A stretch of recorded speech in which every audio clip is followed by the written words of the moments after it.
Hey everybody, this is Carlos. Thanks for joining us. On today's show, we're going to be speaking with Kanny Saito of Boaffliction. Kanny is the founder of one of the hottest morphs in the industry, the Carbon Gene. We're going to talk about how he got involved in the boa game and his plans for the upcoming season. Finally, we're going to talk about what it's like to launch a new morph, and he will give us some tips for working a new project to its fullest capacity. Boaffliction Radio is on the air now!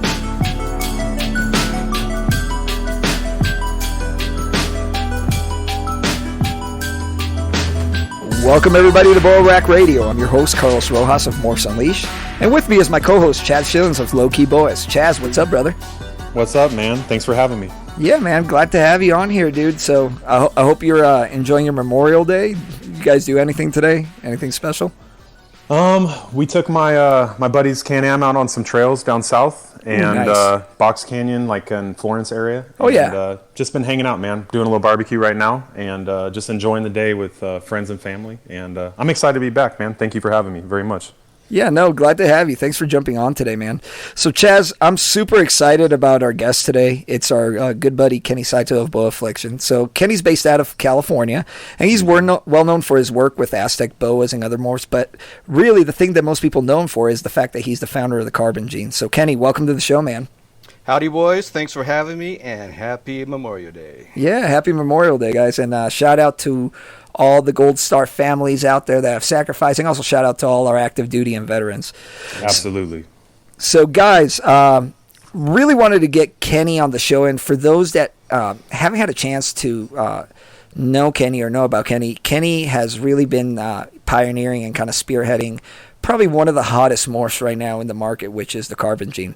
But for those who haven't had a chance to really know about Kanny or talk about him, can you give us a little bit of background on how you got involved with snakes and how eventually that got you involved with boas? Well, like pretty much everybody else who I've listened to on your podcast, as a child, super interested in animals of all kinds. Specifically for me, at maybe 3 or 4 years old, I loved dinosaurs. You know, that was something that I delved into as far as books and whatever shows were available at that time. But animals in general, going in my grandmother's backyard, flipping every board and rock, catching salamanders, alligator lizards, and what was available. And it grew as time went on. And of course, when I got to be older, in my 9 or 10 years old, we'd go herping in the hills, the oil fields in. Oh yeah. I guess it's Inglewood, LA. I don't know what they call it now, but it was a Baldwin Hills Dam. After it burst, it turned into just one desolate area of nothingness.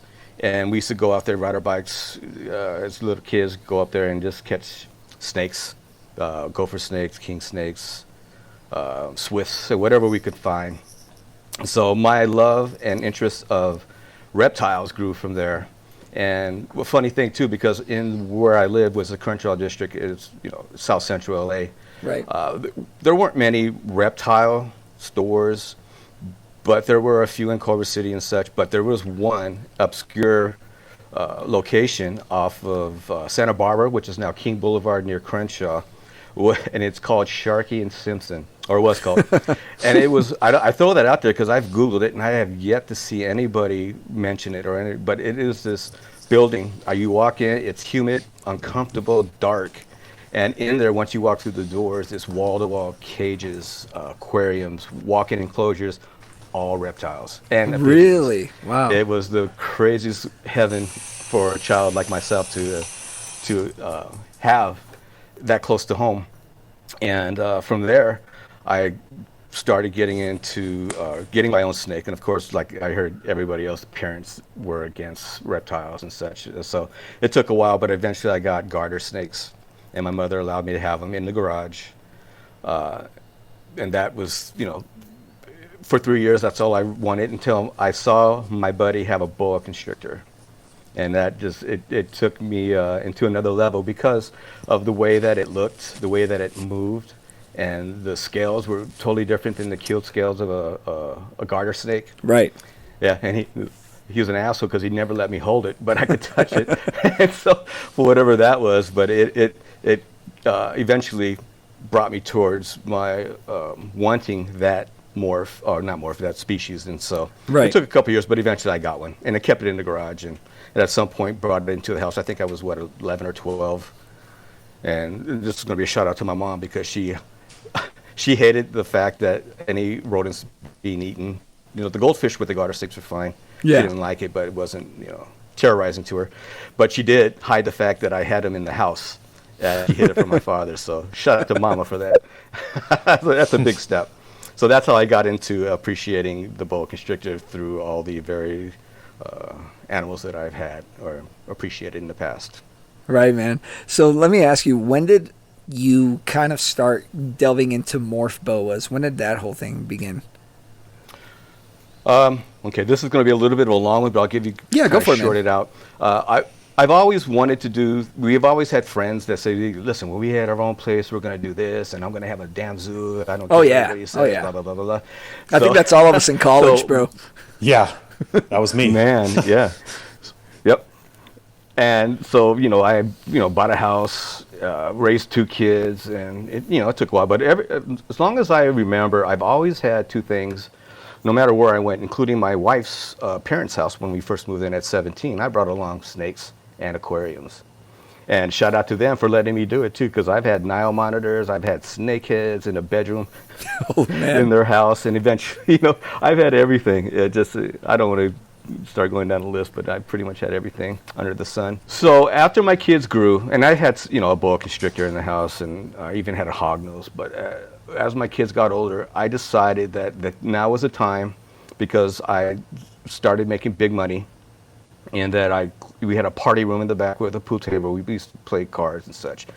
Gutted it out, set up a menagerie of cages, like the most awesome reptile house in any zoo that you ever could imagine for your own personal wants and needs.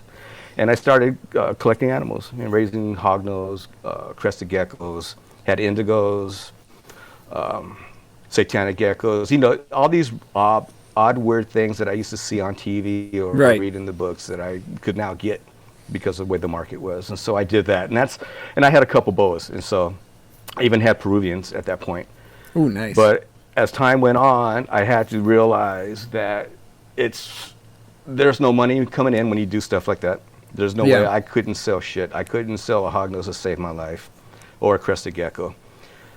So as time went on, about 3 years, I decided to start looking and focusing in on boa morphs. Okay. And in 2010, I took the big leap, and I moved my location. I had a house. I had the house where I live.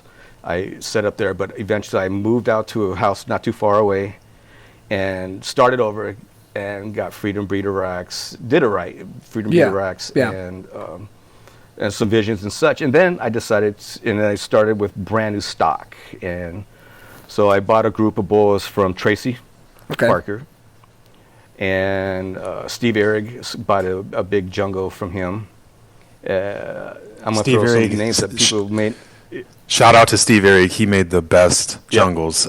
Absolutely the most classic pattern with the best color. I remember those. Oh, man. That guy was literally a legend. Oh, yeah.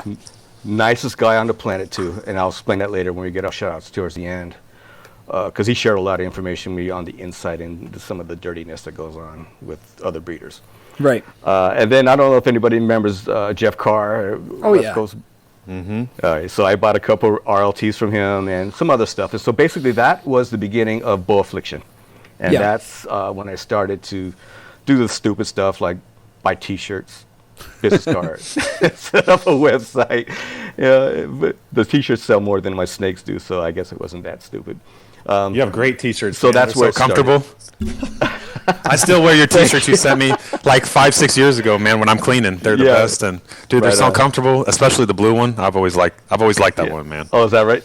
Yeah, absolutely. See, I need to get on some of that. Those are meant to be.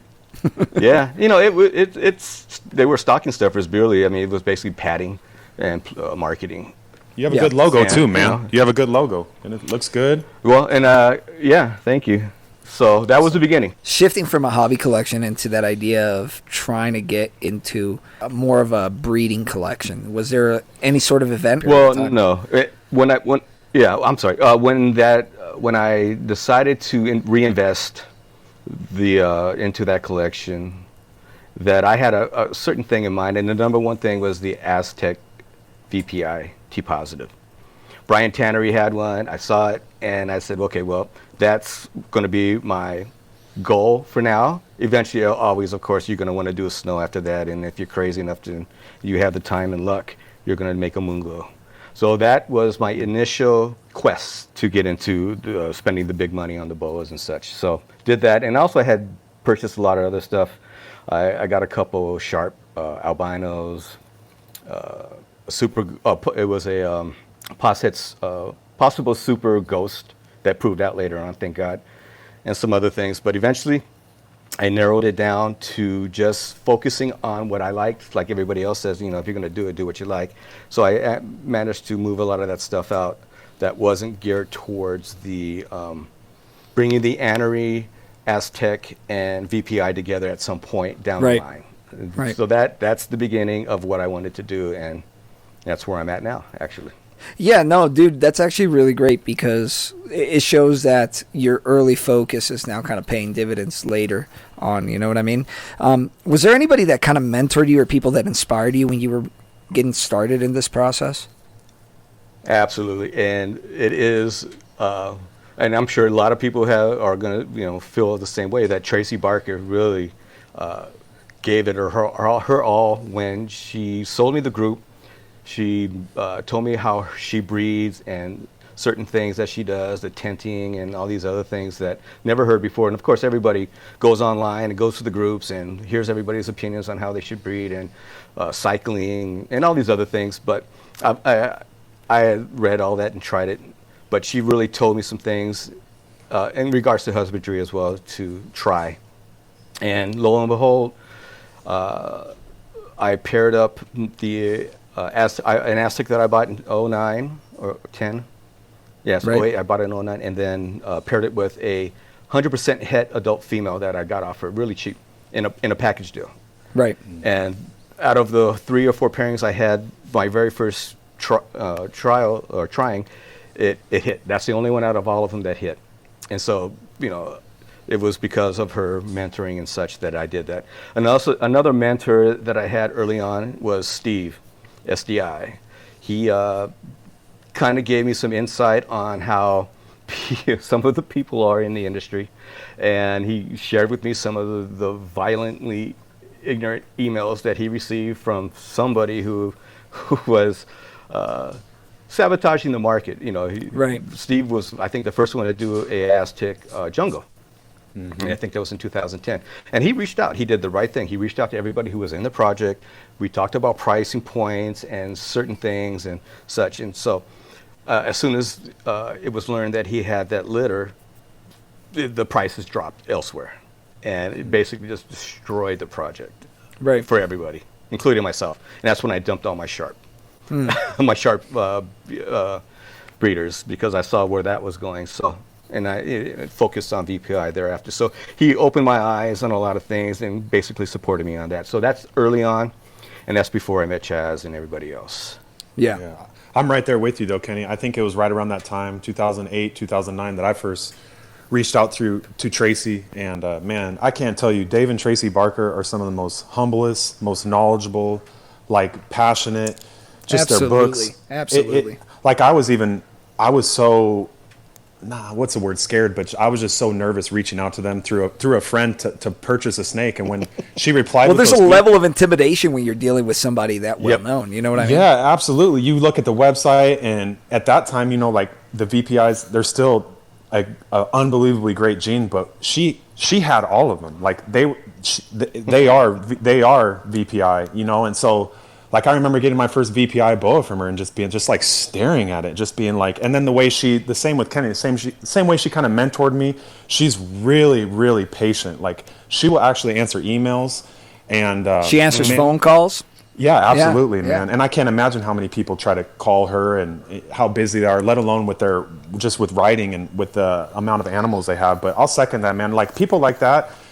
I don't think she probably does know, but she doesn't even realize how big of a positive effect she has on the hobby and people like me. And then hopefully I've tried to pass that on to other people, but I'll 100% second that. Like, that was a huge step for me when she helped me, because she gave me a few tips, kind of filled in the blanks with a few things that I didn't quite understand. And yeah, it was huge for me, man. And to this day, one of the greatest memories I have is when she actually called me to be like, purchase a snake back for me. I was like, no way. Like, there's no way you actually want a snake from me. But yeah, that's the kind of person she is. It's a testament to her. She sells snakes and she reinvests money into other people's snakes, man.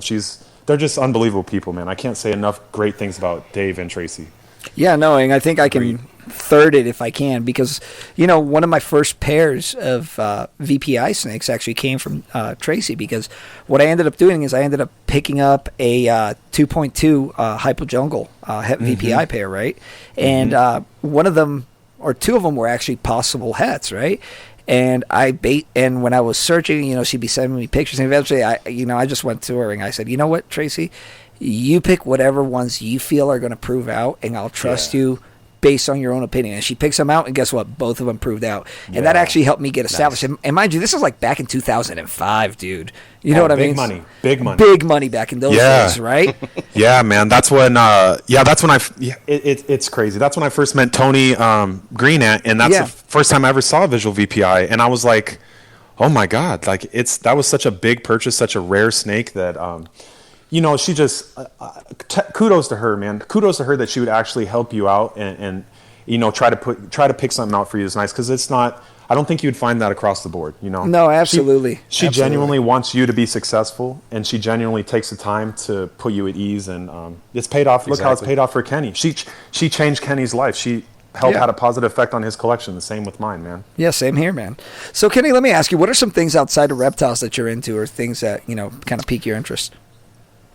Well, before kids and such, I was into golf, fishing, hiking, camping. We did all the outdoorsy stuff, me and my wife, and we've been together since we were 17. Yeah. And loved all that stuff. And then family came along. We did our family thing and worked our asses off, blah, blah, blah. And then lately, so we fast forward that, I had these past interests. Sleeping is my number one pastime after eating.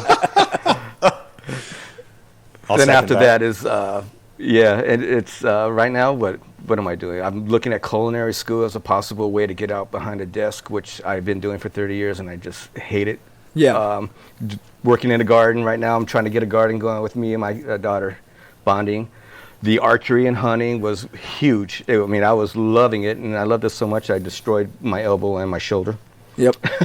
Trying to pull a 75-pound bow at my age. Yeah. Those are things that get me going. But right now, because of what's been happening, I had, I took time off, and I walked out of 2 jobs. Yeah. And I was hoping that the boas would pay the difference, and we could figure that out. I traveled. I took time. I did international travel. I took my daughter overseas, and then you guys went to Japan recently, right? Mm-hmm.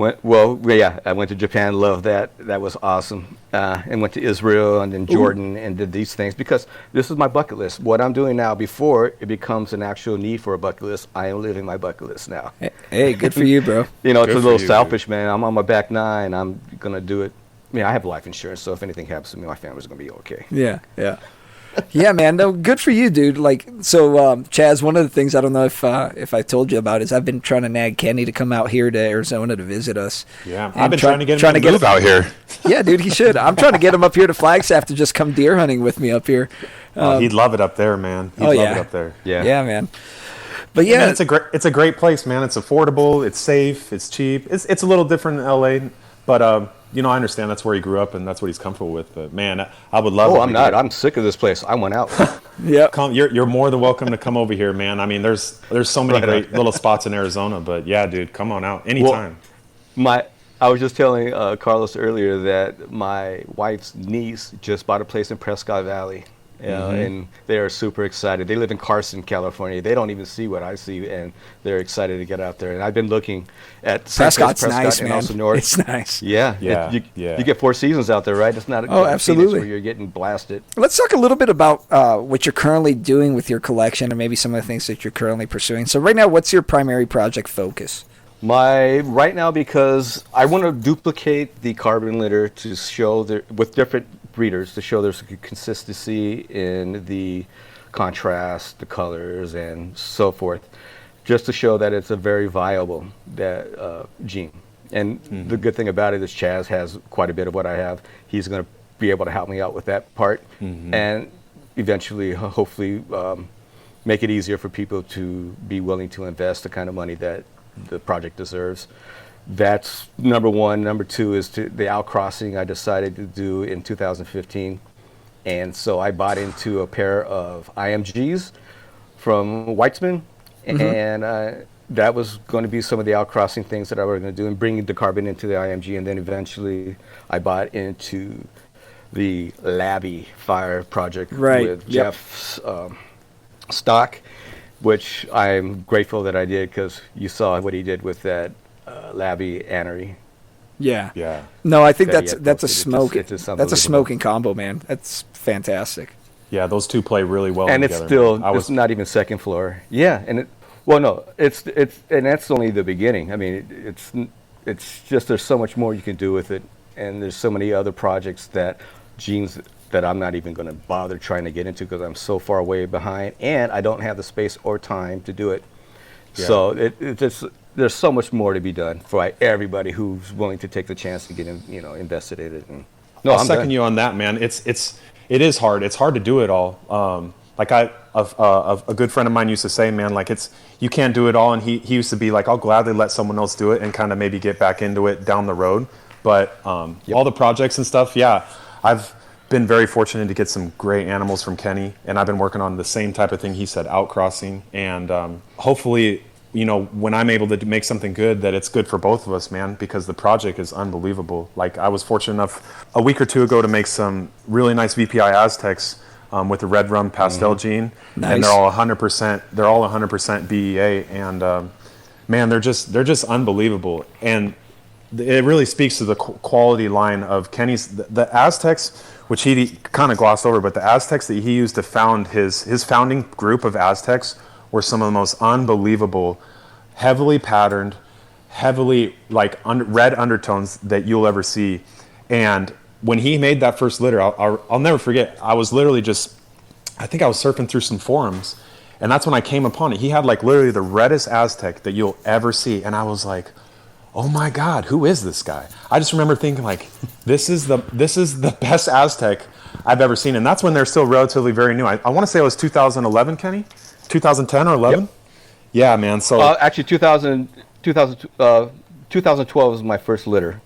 Yeah, where you had that huge red Aztec girl that was hanging over your vision tub. I'll never forget that picture, man. It was just a pure red Aztec. You know which one I'm talking about? Yep. Yeah, exactly. So, that's the mother of the carbon. Yeah. Yeah, she ended up proving so. And Kenny's the story behind the work that he put in to actually prove out that line and actually make a carbon is incredible. But that one founding female, that Aztec female, was so unbelievable because he started out with quality. He paid a lot of money. He worked very, very hard. He worked on specifically line breeding some stuff, and it paid out huge for him, man. It really did. It's really an amazing story, man. There was a lot of luck. Yeah. And let me ask you, Chaz, is that the Aztec line that you're currently working with? Yes, I'll be 100% honest. There's a few genes that I just seem to gravitate towards, and like I talked about before, jungle is one of them. I absolutely love labyrinth.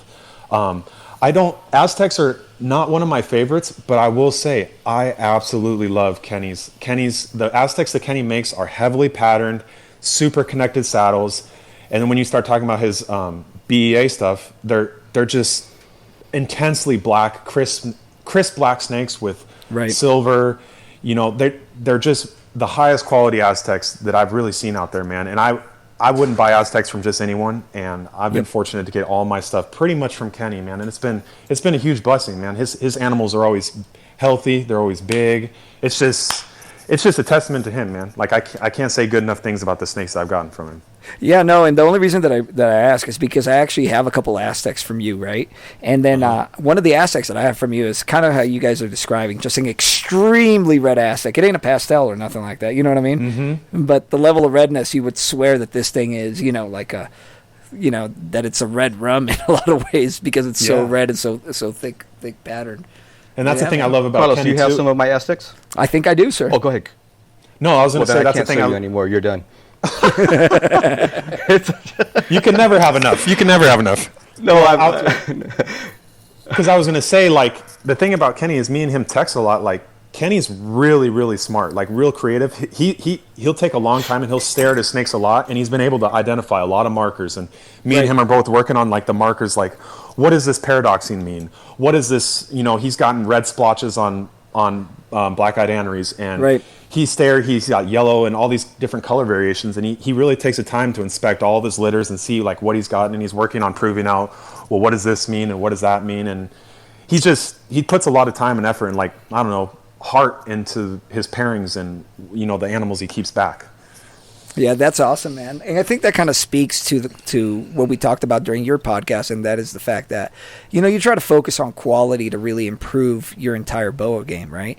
Most people just want to get a gene to have a gene, right? But they don't necessarily look out and try to get the best example of that gene for the money that they have, right? A lot of people would rather go out and buy 2 or 3, like let's say I want to pick up an Aztec. A lot of people would rather go out and spend $2,000 on 2 Aztecs rather than spend $2,000 on one exceptional Aztec, right? Yeah. And I think that's probably one of the biggest mistakes that most people new to the hobby make, you know? Yeah, absolutely. I 100% agree with you. You are what you start with, man. You are your founding animals. You can't, like I was saying earlier, like you can't create. It's going to be really hard to create an Aztec that looks like Kenny's, that has as much color, that the pattern is just completely saturated and connected, if you're not starting with some of these like real quality lines that he's worked on and that, you know, that have come from him. So that's my take on it. I'm sorry, I'm talking too much, guys.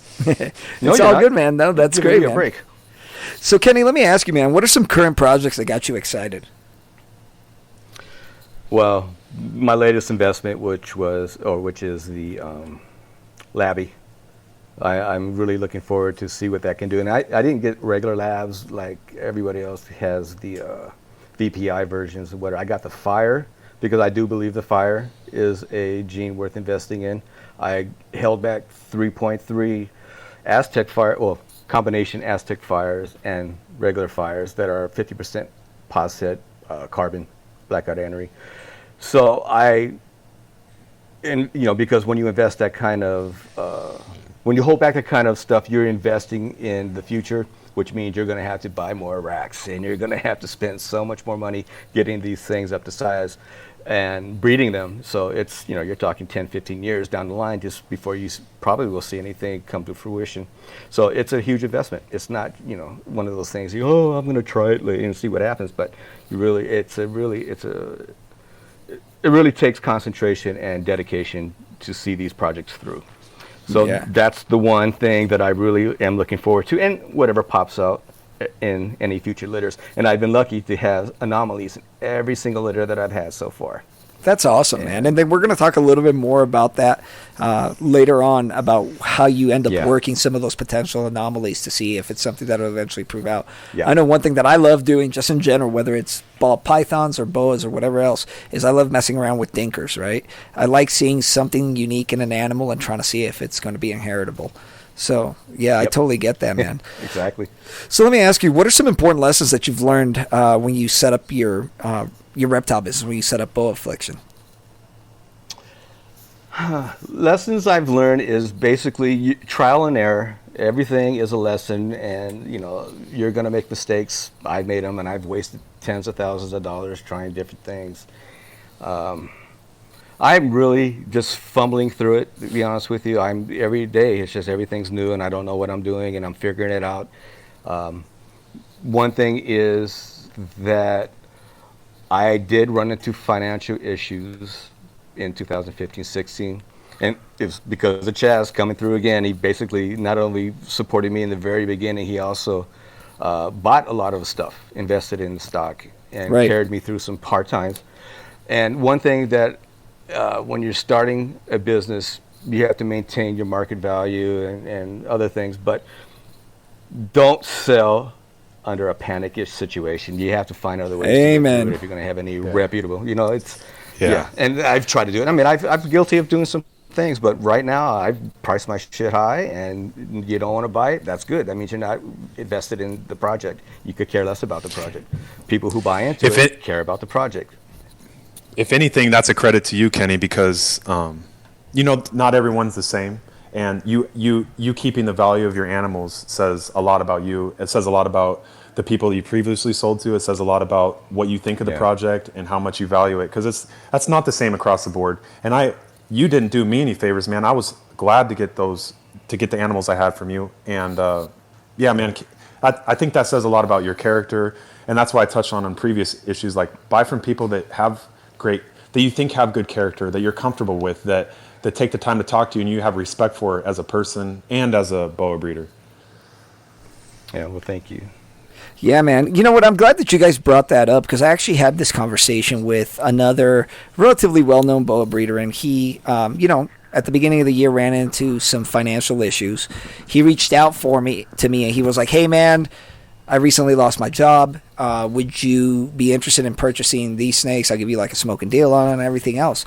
And what I ended up saying to him was basically like, what I would love to take advantage of his situation at that point and get, really super high-end stuff for, pennies on the dollar, right? Mm-hmm. I really wouldn't feel good about that. And the fact that he's one of my best friends in the hobby, and I want him to ensure that he stays in the hobby. I told him essentially, tell you what, man, I'll lend you some money. We'll use whatever snakes as a collateral. As soon as you get a job squared away, you can take the snake back for exactly what you put into it. You know what I mean? I'll cover your stuff. I'll get you through those moments as much as I can, at least from my end, right? And I think the fact that, and this kind of speaks to like Chaz's character, and the fact that and what really having good people in the boa industry to support you is the fact that whenever you run into any sort of issues, you can count on people who understand your dilemma, and as long as you don't do something stupid like panic sell, right, which is very tempting. Yeah. You're going to have people that are going to help you, get you through those tough times. Yeah, because life happens, man. You can't. Oh, totally. You can't make you can't. You don't always see what's coming. So I mean, he's not. Stuff happens that you can't account for. So man, hats off to you. Hats off to Kenny, because it's a tough issue that I've seen a lot of people go through, or you kind of see it from a distance. You see people selling off collections, and you wonder, kind of what's going on behind the doors. But you don't always know their motives or know what's going on in their personal life. So it's sometimes it's heartbreaking, but I'm glad we're all still around. Yeah, no, likewise, man. And I think especially right now, the reality is with COVID going on, a lot of people are starting to lose their jobs, and the thought of that panic sell is even more existent. So what I would tell people in those situations is try to really take a clear and unbiased look of whether or not it's worth it for you to dump a significant investment of not only your money but of your time in order to get some quick cash. If there's other things you can do the other things first. You know what I mean? Yeah, you hit the nail on the head. Like Kenny said before, like these projects, they take 10 plus years, 10 to 15 years. It's not just the money. Whether it's $500 or $5,000, it's the years. It's the years of raising up the females. It's the 4 or 5 years. Like you won't get those back, no matter how hard you try, back down the road. And you're I don't think you're certainly going to get your money out of it that you put into it in the first place. So absolutely, it's a predicament, man. It certainly is a predicament for some people. So Kenny, with that said, where do you see the future of the hobby moving towards? With somebody with my very little expertise in the current market, because I don't follow the forums. I really don't talk to many people. I really don't know what's going on. I mean, I talk to Serge and Chaz, and that's pretty much it. I really don't have a clue on what other people are looking at. So I would say, in a nutshell, basically the fire genes and the newer morphs, and of course I'm going to give a shout out to the carbon gene and the RDR stuff, but I think that's the future for now. And because anybody can plug into what they like into these genes, right, and make it work for them. I think, to me, that's the future. I don't know, there might be some stuff out there I don't know about, and that's fine, but I'm happy with my little ignorance, my lack of knowledge, and I'm happy in my little world. I love it. Yeah, man, there's nothing wrong with that, dude, because obviously it's really about finding your lane and really enjoying being in that lane, right? Yeah, definitely. All right, guys. So what we're going to do right now is we're going to take a quick break, and then when we come back, we're going to talk about the carbon gene.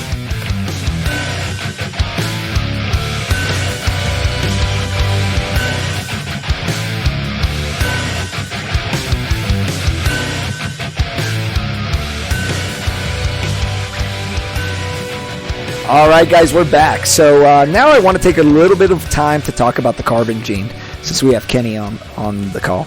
So in recent years, we've seen a resurgence of anery boas. For those unfamiliar with anerythism, basically it's the lack or the inability to produce red pigment, which results in a boa that's theoretically black and white, right? So the reality is that just like every other morphs, there's going to be a significant variance in color of some of the boas. So some of them are going to range from having that white color be white to a cream all the way up to a yellow, right? So up until a few years ago, there was two primary lines of anery boas. Type 1, which is the most common line among Colombian boas, and then Type 2, which is the most common among Central American boas. These lines are incompatible with each other. And then a few years ago, our friend Kenny discovered a third independent line while breeding an Aztec boa, and he ended up eventually naming this the carbon line. So this line is known for its extremely clean, high contrast black and white coloration. And this line so far has been garnering a lot of attention in the past few years because of that clean look. And especially recently with the discovery of the pied boa, there's people talking significantly about that this might be the ideal anery line to be able to eventually create the panda pied, right? So anyway, Kenny, give us a quick history of the carbon and how you ended up eventually developing that gene. Well, from the original Aztec that I had purchased in 2009 or 10, I forgot, I bred it to a het VPI that I got from Tracy Barker. We had a litter in 2012, some nice, healthy babies, beautiful, dark as hell. And of course, I shared that because that was partially Tracy's litter because of the assistance she gave me in the breeding and such. And she questioned, she says, hey, you sure your Aztec isn't het anery? I said, I don't know, it wasn't sold to me being het anery. Let me go back to the breeder and find out. And I shot out an email out to them. They came back with no promises. And okay, so what the fuck does that mean? Is it a type 1, type 2? Do you guys, I know they had some, and I just didn't get any information on it. I said, okay, well, I don't know. We'll figure it out later on. And time went on, I totally forgot about it. So through the litter, I brokered out a lot of them. Couldn't sell shit. And plus, I was working full-time in this new job, and it just didn't have the time to do everything that I wanted to do as far as marketing. And I sucked at that anyway. So I kept 3 or 4 of the best. And what I did down the line is I paired up the most brightest, prettiest one. And Chaz, this is the female that you're talking about hanging out of the vision tub. Absolutely. That's the female.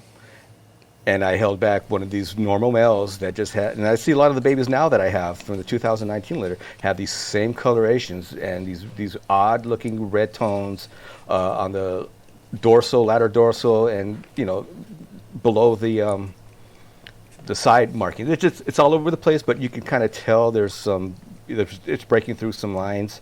Right. So what I did is I held them back, bred them back together just to prove out that red and to see if I could, compound that and make it something crazy. And in 2015, they both proved out to be het T, which was amazing. How lucky can you get? Yeah. And then, of course, there you see purple boas sitting there in the litter, and then black-eyed aneries were there, and boom. And again, I reached out to the Aztec breeder. I said, hey, what do you think about these? What's going on with this? Goose egg, got nothing back. And at that point, I said, okay, well, now it's mine. I'm going to go with it, and I got to figure it out. And so what I had to do there was name it something different from the RDR, which is the other black-eyed anery out there, as a request from the other person doing it. So I had to name it something, so I named it non-RDR. How original was that, right? It's a beautiful non-RDR black-eyed anery. And I went You're with a marketing genius, sir. And then at some point, eventually I was going to prove out that the snow. And this is my ultimate goal 5 years earlier coming to fruition. And lo and behold, I did it. You can't imagine the satisfaction and surprise and unrealistic feeling. Oh, I would have loved to have been a fly on the wall when you saw that first snow. You know, I didn't out say there. shit. I sat there and I just drooling. It was just, I didn't believe what I saw, to be honest with you. And so there, I saw that it was a viable. It worked well with the VPI, and so at that point, I said, okay, well, we're going to have to come up with something with this. And so I came up with the name Carbon. It Right. was suggested by Mike. He says, you know, people like names, and so let's figure it out. He was very forthcoming, and he called me up. We talked about an hour. We were talking about a lot of things, and he shared with me some of the things that I was experienced with these, and you know, and other things. So he was very helpful, reassurance and supportive, and he also gave a shout out on his own webpage. You know, it was great. So shout out to Mike for that. And from there, that was only 2 years ago, and from Right. there, I am just looking to put him into the genes that I really like and support, which is the IMG, which people don't like, and the fire dead end gene.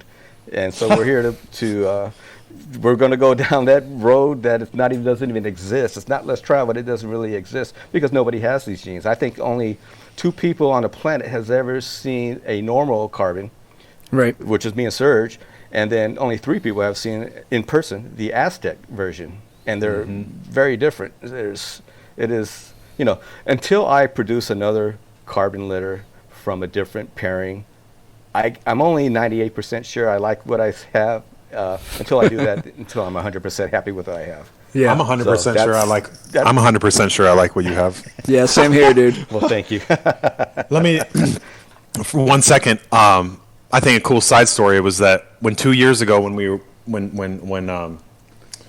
and Kenny were making all this stuff and we were breeding double heads and triple heads together, is that we actually made the Spectre, which is the RDR VPI, and the 1 day apart. Like I think Kenny made his first, and I think the very next day, because me and him text like every day, and he texted me he texted me the picture of what he made, and I was like, oh my God. You And then motherfucker. and I was out of town, and I had a buddy. Yeah, we I had actually Brad. Brad went and checked on my litter and showed me what I got, and I was like, it was just so cool that we got to see. I think I saw that baby like the day after it was born too, man, because I used to live kind Yeah. of close to Brad. Yeah. Yeah, it was just really unbelievable that here we are. We've been friends for 10 plus years, and Yep. Unbeknowingly, we're kind of working towards the same things, or knowingly, I guess. But it was just really cool to see his success, and then see my success. And then I remember we were talking about kind of names and stuff, and I remember I was talking to Mike too, and he picked a great name, man. Like it really fits the morph. Like it just looks like that's what it looks like. And they're similar, but they have a lot of differences, man. And I can't imagine what Kenny felt like when he opened up that tub. He actually saw like what he was thinking of, or what he had an idea in his mind the entire time of what that carbon would actually look like. It's pretty cool. It's a pretty cool story. So Kenny, for those who are for those that are unfamiliar with the carbon line itself, kind of describe it a little bit and tell me how it differs from other anery boa lines that are out there. Well, aneries are all over the internet and the pictures and such, and you really don't get a very good idea what they actually look like. So I've only seen 2 aneries in person, one being a IMG anery that I got from Mike, and one type 1 anery that I got from Chaz. It was a het VPI. Mm-hmm. So to me, that anery that Chaz has was mesmerizing. It was a beautiful type 1, and which I'm very fond of. So, the type 1 snows, very fond with them. But it's the tail that just, you can't grasp what you're looking at. You're kind of just staring at it, and it mesmerizes you, but you don't know why, and you just stare at it, and it's this beautiful freaking thing. And it reminds me, like when I was, I think it was 15, 16, I got a Honda Interceptor, which is beautiful 500cc motorcycle, and it was just the most beautiful thing, and I couldn't believe that I had it in my possession and it was there for me. But anyway, that to me was a replica of those kind of things that you feel, because I do appreciate the type 1, but I don't have a lot of experience with them because I fell upon this rare mutation at the time. So how they compare, basically what I've seen with mine is that they have the darker saddles. They have this lighter hue, and it's almost a purplish tint. Yes. Throughout the saddles, and some of it's clean, some of it's not. You have Aztecs, you have normals. They're all very different. They have the black eyes, and that's a standout. And then you go through the phases like any other boa. You know, they'll eat. After shedding, they'll eat, and you have a couple days, and you go and open the bin, and they glow. It's just this crazy looking thing. And then 3 weeks later, they start to darken up, and they shed, and they do it all over. And so to me, and it's the same thing with the carbon, is that every shed is like Christmas. It's like, oh shit, what am I going to see today? And I hope it's not yellow. And I open it, and I'm like, motherfucker, right? Oh, and I love it. You know, it's an awesome thing. So that's the only difference that I see. Now, Chaz would be a better indicator because he's seen everything. He's seen them both. He's seen the RDR, the carbon, and the top end type 1s. Yeah, in your opinion, Chaz, what kind of stands out about the carbon when you end up looking at it versus, all the other lines of Anery? To me, so seeing both side by side, when you really stare at them, an RDR is it wants to be a darker snake.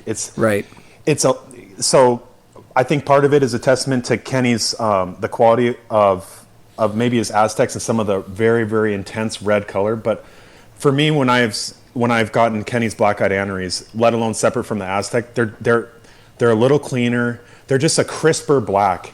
And then like he was saying, is that underneath, depending on the time of day and depending on when you feed them or whatnot, they can be purple underneath. It's a very hard color, kind of a color scheme to get a picture of, let alone because they're very active animals. But just to capture what they actually look like, I would just say they're a little crisper black. They're a little cleaner, and then underneath, it's just a little different, and that's why I feel like it varies a little bit more from the RDR and the Spectre. Is that the RDR is just a darker, slightly more speckled, and sometimes the undertone doesn't come through the way that a lot of Kenny's carbons are. Like if you look at what Kenny has right now, if I sent you a picture of my Spectre, it is depending on the time of day, it's a white and almost black snake, or a silver and black snake.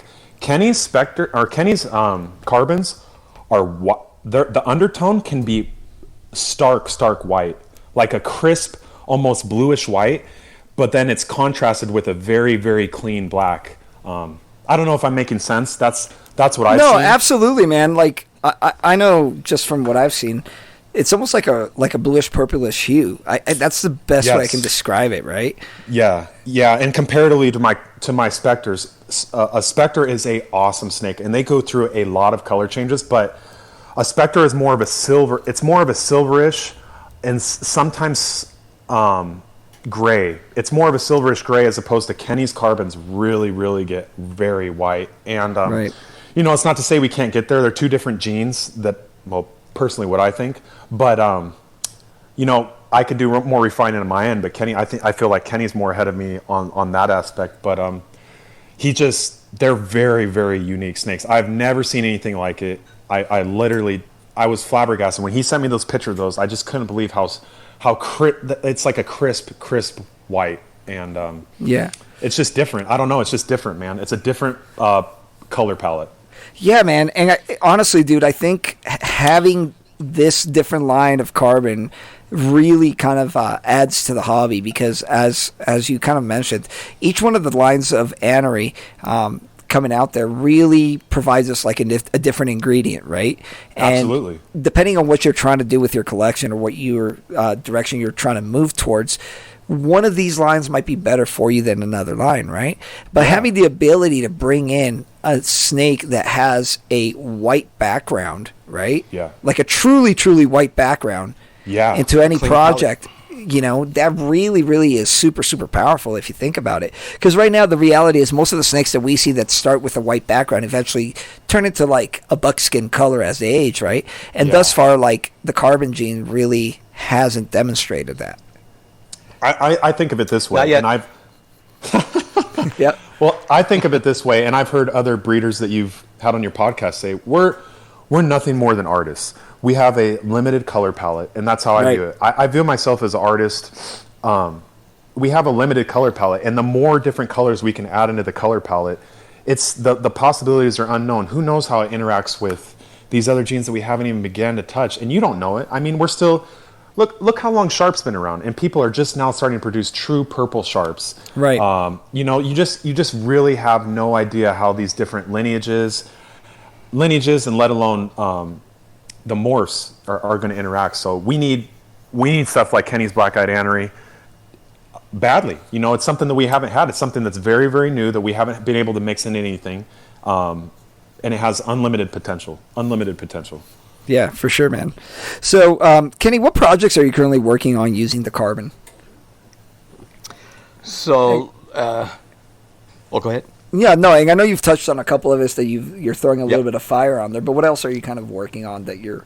That's pretty much it. I mean, I have because I didn't know I had the gene in it, and I use that Aztec, which I love, and he's still around. And I posted pictures of him the other day. He has bred into the cow, and we have, and also into a ghost, super ghost. Right. So I have the hypo gene, I have the cow gene, I have Aztec, Roswell, and Rostex that have it in there. And so now that's another 5 years down the line before I get to prove that out. I have, it's going to take some time. It's just, I got to focus on one thing or the other. So those, I've been trying. And, I have 7 breed. I do 7 pairings on average a year. 2 will hit. That's just, and that's perfect for me because I'm limited on space. It's ideal. And so those are the things that I'm going to hopefully see down the line, but the IMG and fire. So ultimately I'd be happy to see in 10 years a IMG carbon labby fire. See what it would look like. For shits and giggles, you could have all the opinions you want on how that would look, but I'm going to do it, and the proof is in the pudding. So those are as an artist, I'm a Picasso. I'll make some ugly snakes. It just takes time, man. Time and persistence. It does. Yeah, my snakes, I do what I want, kind of a deal, and everybody's going to have an opinion. And no, definitely, man. So this next question is actually for Chaz, because I know this might, you're a pretty humble guy, Kenny. So I think Chaz is probably poised a little bit better to answer this, since he's a little bit more detached from the project, right? So, Chaz, why do you feel that the carbon is poised to become one of the major projects in the hobby in coming years? Well, number one thing I would say, because of the quality, like we talked about, like Kenny started with quality. Even the normal Aztecs from the project and the VPI Aztecs that he made are great, but man, it's really unlimited. If you talk about, we haven't got Jungle in it, we haven't got Key West into it, Fire, Labyrinth, all these other genes that are blood, exactly, absolutely blood, that can kind of tweak what he's already done. It's just, it's a hardy gene, and I think once you get even more of some of these color enhancers, cleaners, and then we're not even talking about pastel lines added into that. It's just, and it's something that I think very few people have actually sat down and thought about or invested in. So I know I have some. I know a few people that have some, but I really don't know too many people that have really delved, jumped in head first. So, there's really nothing that I can think of that you can't really add this to. We could add it into Call, like Kenny said. We could add it into Blood, Labyrinth, anything, just anything. I think that it's really the ticket to maybe some true purple, blue snakes down the road. It really is hypo. It's just there's I can't tell you the future, but everything that I see in eye collection, I think, well, I'd like to add that too. Oh, well, I'd like to add that too. So I can't really give you a 100% answer, other than I would love to do the work to mix it into all these other genes that I already have, because I like the way it looks in a normal black-eyed anery. I like the way it looks in a an Aztec, and I love Kenny's carbons. So it's a no-brainer for me. Like, it's a great gene. It's the same as like a Labyrinth gene. Like, we've barely seen what Labyrinths have done, but everything it touches, it's great. Like, it's a 10 out of 10, and I feel the same exact way about all the stuff that Kenny's working on. Yeah, no, I'll kind of second that. I'll throw my 2 cents in here. I think what the gene is really doing is it's providing us the ability to add a crisp black and white pattern, or Yeah. color into any project that we're working on, right? And that's something that in the past, it's been possible, but it's been extremely rare to find a snake that's either a high contrast level of white or a high contrast level of black, right? Yeah. Finding a snake that has both in one just hasn't been available up to this point, right? It's a home run. Yeah, Yeah. absolutely. And I think here's another thing. I think what is the snake that kind of, maybe I'm a little behind the times too because I'm not on social media and I'm a little bit out of touch. But what is a snake that everybody loves? Everybody wants a VPI snow or a VPI snow combo, right? Right. Well, what is kind of the next step in the evolution of that? It's exactly what Kenny's doing, and he's already doing it. Like we've seen kind of the run of the gamut of what a VPI snow has to offer. And I know guys are working on pastel lines, but we understand and we see what it looks like. We see quality lines, we see different stuff, we see combos, we see morphs attached. We see what it is, but as far as the carbons, we've seen nothing. We've seen the carbon and we've seen the Aztec. We've really seen nothing. So what is a hypo snow carbon going to look like? Like what is a hypo lab or a hypo lab fire carbon going to look like? These things you can't answer. So you can't. What's a Key West carbon going to look like? What I mean? Exactly. Like no one can tell you these things. The proof will be in the pudding when he makes them or I make them. And I really think, and it's not to throw anyone under the bus, but I really think that the people that aren't kind of looking at it like, wow, this is a brand new ingredient or a brand new color that nobody has or that's not been never touched. And if you don't have it down the road, by the time people are working on this thing and making these things, you're just going to feel like, why didn't I do that? Or honestly, you know what this reminds me of, and this is kind of a ball python, similarity right here, but this reminds me of when Orange Stream came out. You know what I mean? All the people early on when Orange Stream came out were like, well, it's just a pastel, no big deal. You know what I mean? And people were blowing it off. And then fast forward 10 years later, now it's like one of the key ingredients in all of the ball python hobby, right? Like in order to produce a really truly clean snake, ball python wise, it's got to have some OD in it, Yeah, that's how you make everything better. Yeah, and I'll even second you on that. You know what it reminds me of from when we were talking earlier? It reminds me of the leopard and the blood gene. Right. Why were people so resistant? Like you talked about, it was Central American stuff, obviously, but why were people so resistant? Just nobody did the breedings for a long period of time. And here Kenny is doing the breedings, putting in the work over a long span of time, and he has it available. He has a ton of them for sale. He has quality ones for sale. It's just who's going to take the step and who's going to believe in it or who's going to see the potential of it. I don't know. I can't. I see it. I see from the animals I've gotten. I've been fortunate to go over Kenny's, but it's just it's very unique, man. It's just a different. To put it simply, it's just a different color palette than there is available anywhere else. And and I'll be honest with you, I have an RDR gene, and it's just different. It's not the same. It doesn't look the same. The animals are different. They don't act the same to me. That's just my take on it.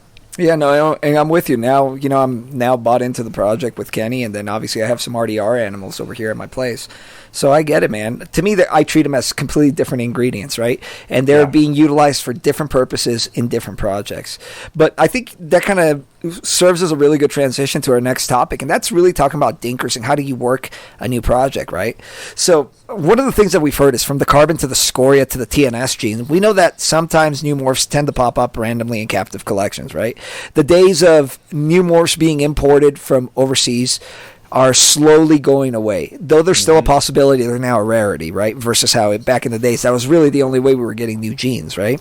So as we heard from Kenny while he was covering the story about how he kind of stumbled upon the carbon gene, your ability to identify, prove, and market a gene correctly can basically make or break the future of the gene, right? And some of our seasoned guys have recalled projects that have occurred in the past that had amazing potential, like the Desert T Plus and the Granite gene, being absolutely wasted by their founders who didn't know how to market it properly to the hobby, right? And then basically, because of those founders not really knowing how to effectively market, how to effectively sell, right? And how to hold and maintain a good level of pricing on it, essentially those projects ended up dying out for the most part, right? So with that being said, Kenny, what kind of game plan did you use when you started proving out the carbon? Just as anything else, you keep the best and sell the rest. And of course, it didn't.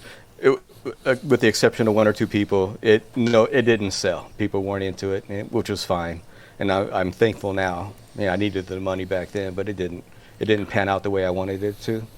And then in 2016, I went ahead and did a repeat breeding of that pair and got the same results. And same thing, very slow sales. They were priced high. Of course, if you buy 5 or more, you get a discount. Actually, 2 or more. But Chaz is one of the guys that came through. And there's a couple other people that came through and got it. One guy buys one, and it's just one of those things. You kind of wing it and figure it out as you go along. And of course, the interest was low. It's a new morph. Nobody wanted to pay these couple $1,000s on something that was probably talked down, and whatever drama was behind it. And luckily for me, I didn't make a lot, didn't sell a whole lot. For somebody to go out and try to recreate a carbon snow, they probably sold what they had because they got it cheap or whatever. They just lost interest or lost faith in it. So I think there's maybe 4 people right now that actually have the capability of reproducing it. So limiting the amount that went out. But after the visual snows came out, prices went up, they stayed up, and they stayed firm, and they're still firm, and they still stand where they are today. And so it limits the amount of people who are going to get into it, change their mind, flip it. And so now these genes are, I'm never going to wholesale it, I'm never going to broker it. And so it minimizes the amount of stray genes that are out there that could pop up somewhere in Europe later on. Right. So that's one of the things that I tried to take control of in the beginning. Well, beginning meaning after I realized that they were viable for the T plus. Yeah. So let me ask you, as far as that breeding game plan, when you first popped up and you thought, okay, this is potentially something new, how did you go about essentially proving it out to make sure that you did indeed have something new? Well, this is the shitty part of it is that you got pos hits. Right. When you head to head, you're going to have pos hits, and so you take a gamble. You look at certain things, and I don't meticulously look at the scales and the head spears and the belly scale, whatever it is that people know that I don't know. That I just look at the whole animal and I see certain things, and that's right at birth. You see, they stick out in that goo, and Absolutely. I know right away that's a holdback, that's a holdback, that's a holdback. And so you do your thing, and you kind of watch them shed, and then you see them progress, and you start seeing this pattern of acceleration in color, and a lot of other things. It's hard to explain. There's the hues and such. So that was my prove out pattern, in that I would pick out these standout animals, breed them back together, and lo and behold, 5 out of 6 pos hits hit. Right. So I don't know what it is. It's a collection of a number of things, because you got the VPI on an unknown anery gene. How do you pick it out of a normal versus a T, visual T, versus a carbon that is possible het T? There's so many variances and so many things to look at. I don't know. It's a gut feeling and impulse kind of thing. And I've been lucky so far. Yeah, man. So you alluded to it earlier, but as far as being able to market this and create the name Carbon, I know you said that Mike Weitzman kind of gave you a little bit of help on that one, trying to identify the name. But basically, how have you been able to market that name and kind of differentiate and maybe correct some people that would make assumptions about this particular gene? Well, first and foremost, you got to get into Google. So therefore, you got to tag it everywhere. You got to push it out there. What I did is on my social media, I just put it out there as much as I can. And at some point, people will see it, read it, take the time to read it. The project's 2 years old, and I got a guy today that asked me, how can you tell the difference? I'm like, come on, you figure it out yourself. Come on, bro. It's on my freaking page.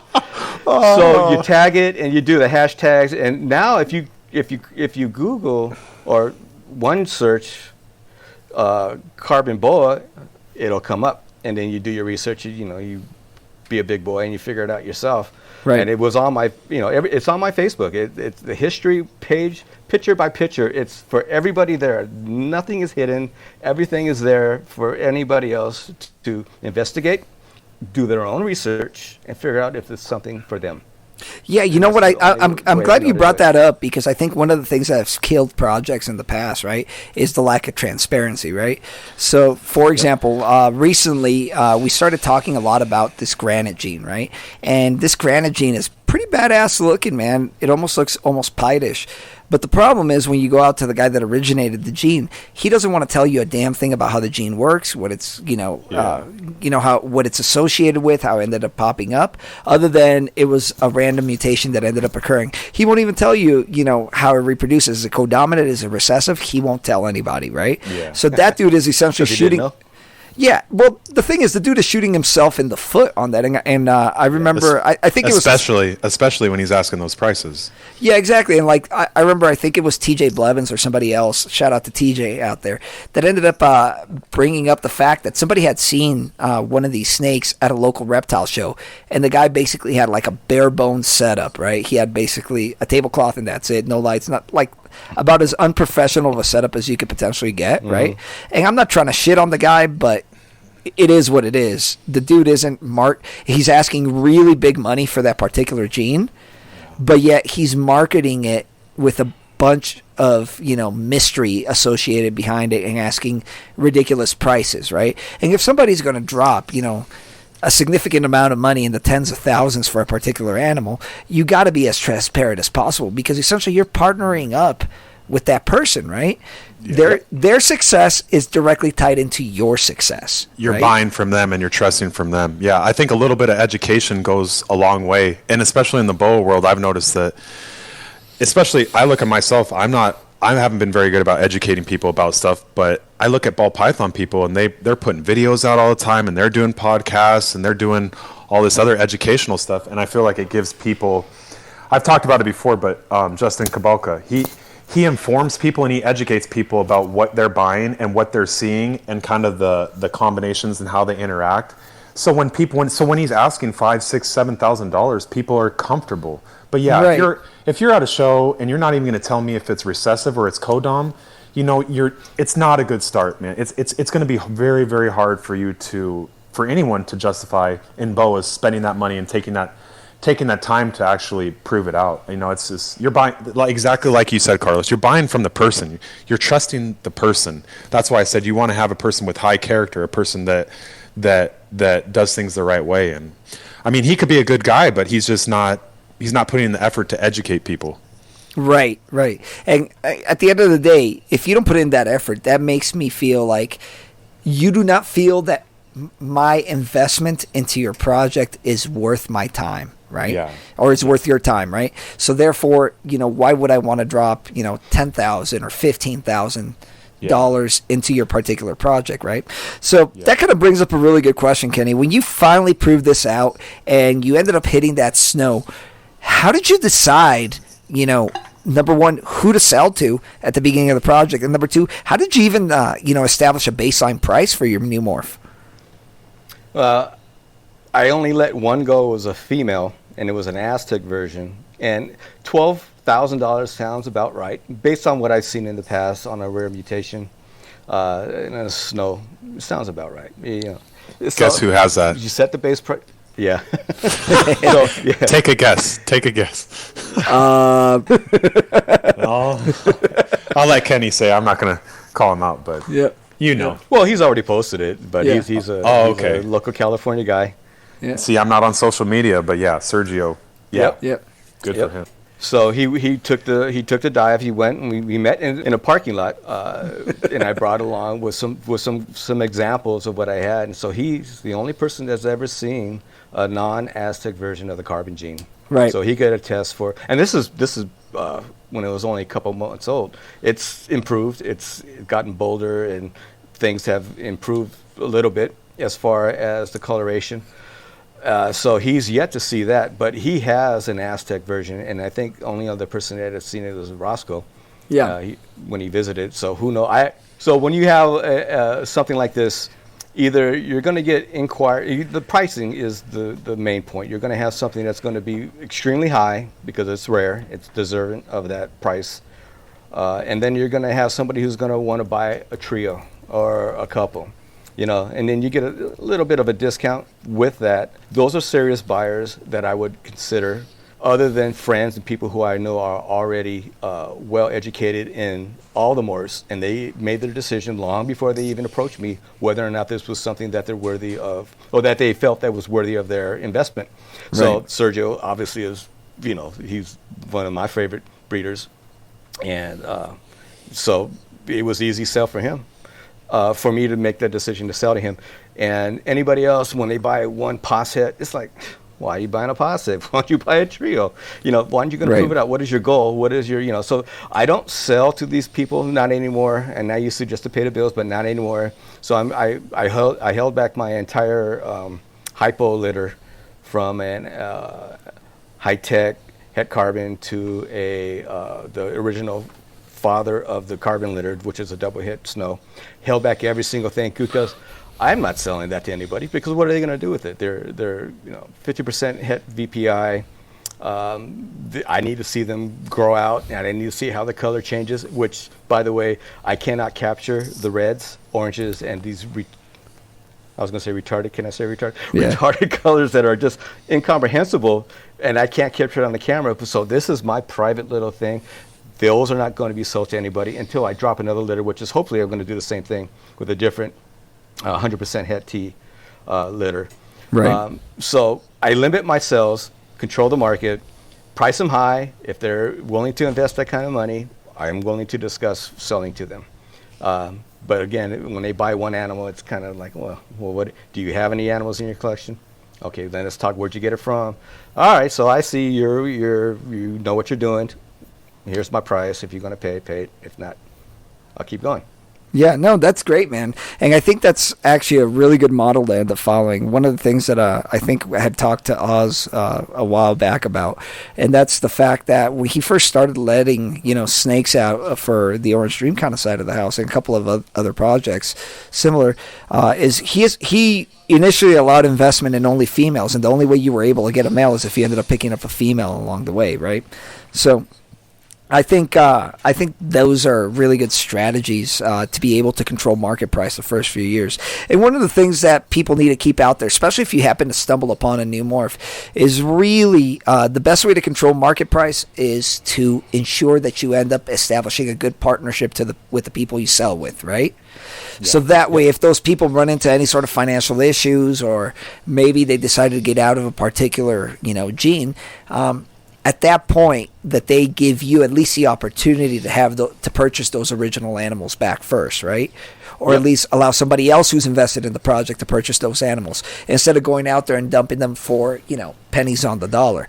Oh, and I've done that, and a lot of times I've done it twice, and it's the same thing happens. It's like, how are you going to dispute the fact that the temp probe fell out and everything died, and that they didn't sell these animals, and the contract that you agreed upon was not null and void anyway. I've seen people do that, and I've worked that project out that way, where you breed these animals, you're going to get them at a wholesale cost or above wholesale, and you share with me your outcomes and you pictures, and you promise to breed the project out. So that was something that I've done and failed at, because how are you going to dispute the fact that the probe fell out and everything died? Right. No, absolutely, man. Absolutely, man. So let me ask you something. What are some of the pitfalls people should avoid whenever they're proving out a new gene and marketing it? I'm the worst person to ask for this, because I'm just learning it and I'm fumbling through it. No, actually, I think that's what makes you the perfect person to ask this. Yeah. Yeah. So then what I would do is just minimize, number one, outcross. Get some strong genes in there. Minimize the amount of babies you make. Ideally, I keep my female small. I keep my male smaller. And 13, 20 babies is a big litter for me, and I don't want those kind of babies, because you got so much byproduct and so many mouths to feed, and you can't wholesale these things, and you can't broker them out. I mean, you can, but you don't want to. But so small litters, you keep them small. You don't go crazy. and you maintain the program within your means, so you don't fall into a situation where you might have to do things that will put these things out there in hands that, like wholesale and brokerage or dumping them, and it just fucks up the market. I've seen people do it already, so early in the game, just sell it out, and then all of a sudden people see that, and then all of a sudden they don't want to invest in it because confidence is lost in the project, right? I mean, a prime example of what panic selling and overproduction can do is look at the banana project within ball pythons, right? You're talking about a snake that went from being $10,000 to $500 within a year. You know what I mean? Yeah.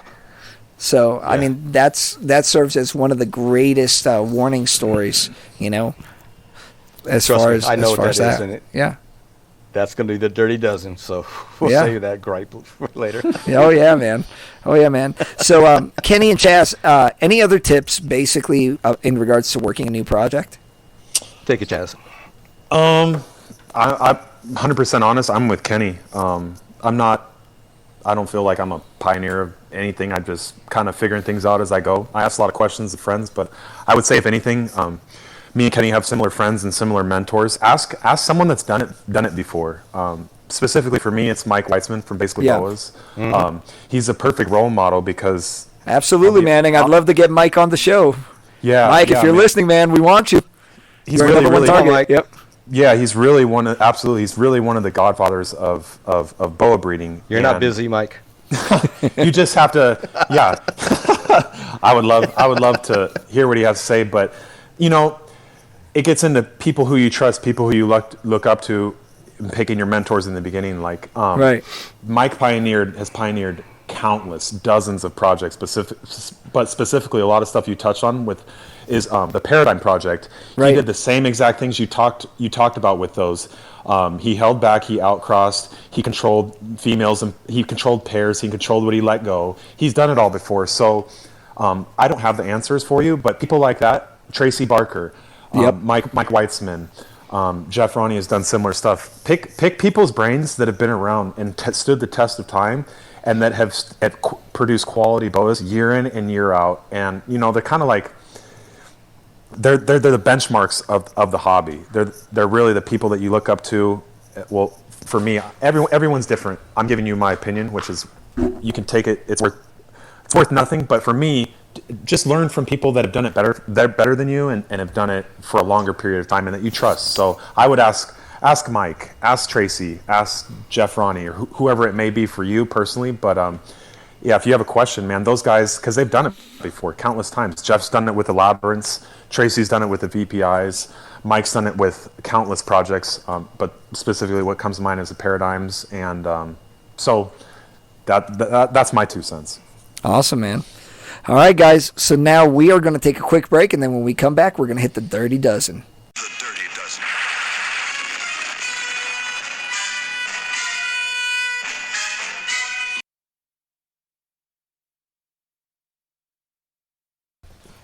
All right, guys, we are back, and it's time for the Dirty Dozen. Kenny, I'm going to ask you 12 questions. You give me 12 answers.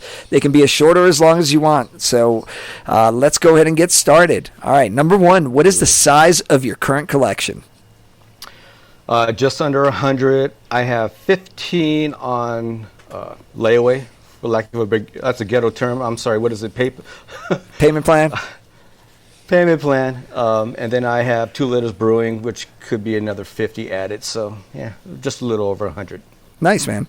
Number 2, husbandry related question: are you a frozen and thawed or live guy, and what's your favorite bedding? Done it all. I am 100% fan of Lane Labs. They're expensive, but because they're in California, the shipping's not that expensive. But there's a little size disparities that create a challenge on the smaller animals, but the quality is above and beyond anybody else that I've ever used. And I am a paper fan. I use unprinted newspaper from Paper Mart. I've done it all, but as far as keeping the hygiene and the integrity of the enclosures, 100%, papers, for me, it works the best because I scrape it down and the urates are a nightmare, and I F10 it and do my thing that way, and I'm comfortable with it. I have a system, and it works best. Less dust too. Yeah, I'm with you, man. I'm all about paper and the corrugated cardboard that Chaz turned me on to a couple of years ago. And I hate waste. Yep. All right, man. Number 3, what is your favorite morph or locality? All right, so it's if it's a locality, it's Peruvians and Guyanas because of the tail and such, and just beautiful big thick animals. But I don't have the room to breed those kind of animals anymore. Aztec. I mean, I was told in the beginning, nobody likes Aztec. There's a lot of drama behind it, blah, blah, blah. But if it wasn't for the Aztec gene, I wouldn't even be doing boas right now. Yeah, no, that's a great pick, man, because one of the reality is that now the Aztec has become like a necessary gene in most collections, dude. So absolutely. I think you definitely saw it well, man. Yep. All right, man. Number 4, what is the most overrated morph in your opinion?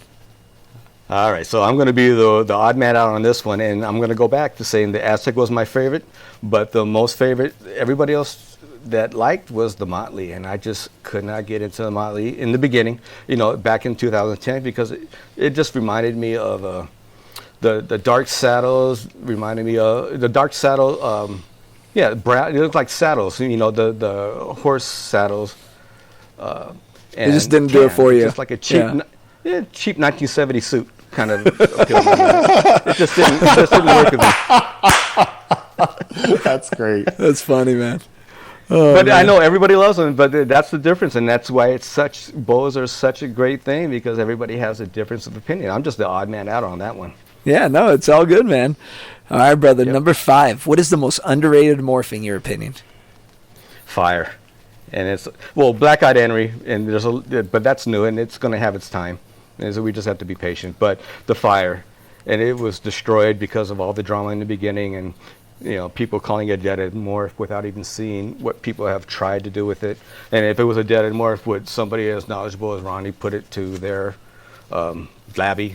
Right. Exactly. Would I have put it to my Aztec if I didn't have any idea, if I didn't see any future in it? So I think that's the most underrated morph. Yeah, no, and I think one of the things with fire is it really reminds you of like Enchi. It's a morph that's a highlighter morph. It's a cleaner morph, right? You can kind of plug it into any project if you just essentially want to clean everything up. Actually, if I were to compare it to anything ball python wise, it would be the desert ghost of the boa world. Right? Absolutely. Awesome, man. I love it. All right, brother. Next one? What is your favorite part of the hobby? Breeding, the planning, the nursing, and the outcome is the best part of what you're doing. You're going to have failures. You're going to, you do your plans and you do everything you got to do. You try different things, and then when you are successful and you see, if you happen to be there while it's happening, or you come home to see a litter of goo, it's the best part of the hobby. To me, it's just makes it worthwhile. It's the most exciting part to me, anyway. Awesome, man. Number 7, what is the worst part of the hobby to you? Urates and people. Sometimes they're one and the same, bro. Yeah, I was just I don't know which that. some days. It's funny, but it's because I seen the same thing with green tree pythons in the beginning before I even got into boas, and it just, you could have 100 people who agree on every single thing in the hobby, but eventually you're going to have somebody nitpick somebody, and it's going to be a fight. Go to a Glock forum or a firearms forum, and you ask the question, 45 ACP versus 10 millimeters, dude, and you're going to have people You're going to have people want to kill each other in 10 minutes. Oh yeah, dude. Don't I know it, man? I actually, so one of the side gigs that I have is I actually own a firearms and military training academy up here in northern Arizona, right? So we see all the same thing. People sitting there and arguing, my caliber versus this caliber and stuff like that. I'm like, just hit the damn target and worry about the calibers later. I think what happens is people don't have a voice in their natural world, and so they find a release in the forums, and it's safety behind the keyboard, and it's okay. But I stay away from it. Yeah, no, I'm with you, man, on that one. All right, brother. Number 8. Do you keep any other species, and if not, is there any that you would like to keep? Well, I've had everything under the sun, but currently I've invested a little bit in for right now, pets is sand boas, anneries, and Saharas, and whatever else I have right now. I have a quad. And then I also bought because I love colubrids, I bought a white-side bull snake from Claudia's Reptiles. No, nice. And I wasn't sure because I don't have space to breed these things. Right now it's just a pet because I love colubrids. I haven't had one in my collection for a while. I have fish. I always have fish. I have I have a breeding program, which is fun. It's button quails. Oh, and nice. I will not admit to feeding anything to a hesitant feeding snake in front of my daughter. But the pets, it's fun. It's just, and then tarantulas, it's my bucket list. A lot of these things were on my bucket list that I never did in the past, that I always wanted to do. So I have a couple of tarantulas that are fun. Creep me out. I'm not afraid of them anymore, and now it's just extremely fascinating. I love it. Oh, that's cool, man. All right, brother. Number 9. What's a common misconception about you? That I shave my legs. I don't. Oh man, I'm a classy broad. I wax. I use a unicorn earwax. No, honestly, I don't know and I don't care. I don't give a fuck what anybody thinks about me. Hey, that's all good, brother. That's the way to be. My man. Yeah. All right, number 10. What makes you say, what was I thinking when you look back at your time in the hobby? Well, I mean, we all make mistakes and we learn from them, and I think those are valuable mistakes. They hurt sometimes, but I can't say that what was I thinking, but I think one of the things that hurts me the most is paying full price for a pair of fires back in 2013. Ooh, and ouch. Watching that money drop and people selling them for a tenth of what I paid for them, it was a hard pill to swallow, but I'm over it. I'm good. I made my white snakes, and I am investing back. So, with my projects now. Yeah. Well, here's the beauty on that. I honestly think that the prices of fires are going to go back up. You know what I mean? I think as people are discovering the value in that particular morph, I think little by little you're going to start seeing the prices rise, and that's something that obviously there's a precedence in the ball python industry with spot nose, with Enchi, and with red stripe. You know what I mean? So once people actually see the value when something is mixed correctly, it will drive prices back up. And that's our responsibility for investors to bring that price back up. So there you go. I haven't dumped it. I've invested on it. Go ahead, Chaz. There you go. I'll just say my 2 cents. Some of the stuff I've seen, but specifically just the labyrinth fire stuff was enough for me to be like, hey, what are we thinking about here, man? Like, look at these. This is just one codom added into it. What if there's so many other stuff that you could add into it that would just put it off the charts? Let alone what about annery? What's an annery lab fire? What? There's so many things. Put IMG on top of it. When you put IMG on top of it, with those IMG labyrinths that Jeff already made, it doesn't black out as an adult. At least from the stuff I've seen, it maintains, the labyrinth shines through. So I mean, it just takes time. I feel like I'm pretty confident that Kenny will prove people wrong, but there's nothing but potential, and yeah, it just takes time to kind of show people, especially you with and bows, Jeff will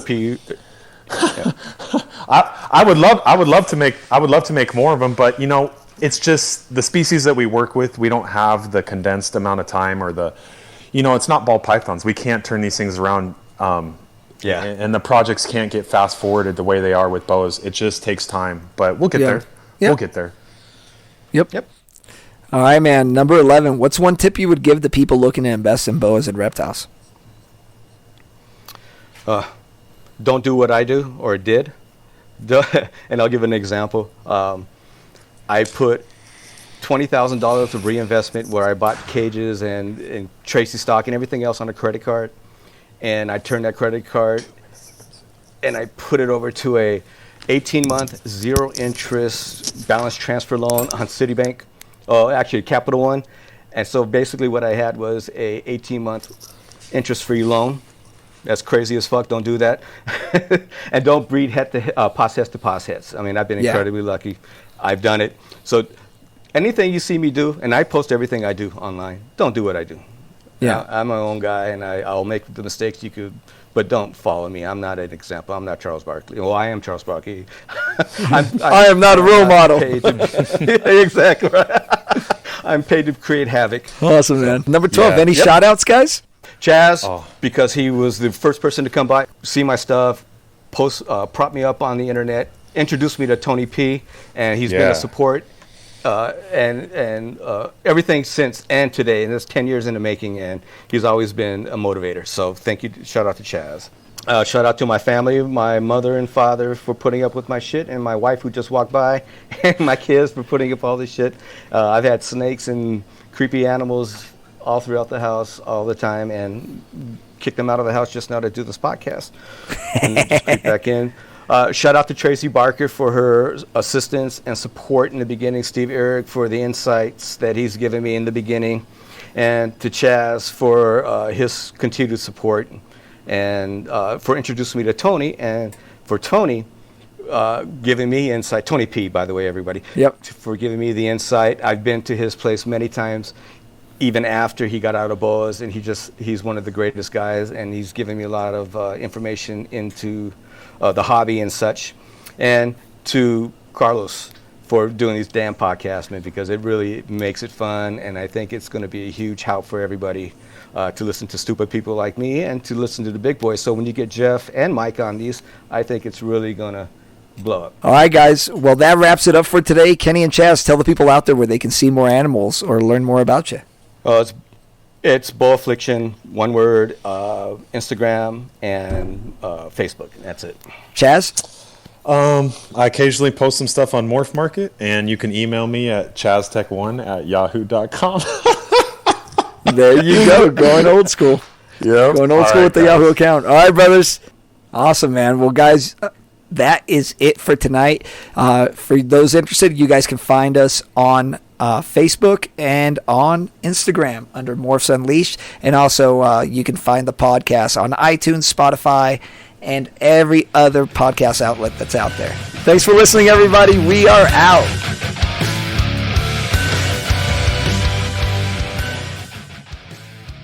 Guys, that was easily my favorite episode so far. Thanks to Kenny Saito of Boaffliction for joining us today. Join us on our next episode as we speak with Chase Baker of Designer Reptiles. We're going to talk about his work with the VPI gene over the years. Thanks for listening. We appreciate you guys tuning in. Do us a favor. If you enjoyed the show, please subscribe and leave us a 5-star rating and review on iTunes, Spotify, Stitcher, Google Play, and YouTube. Until next time, grow 'em slow.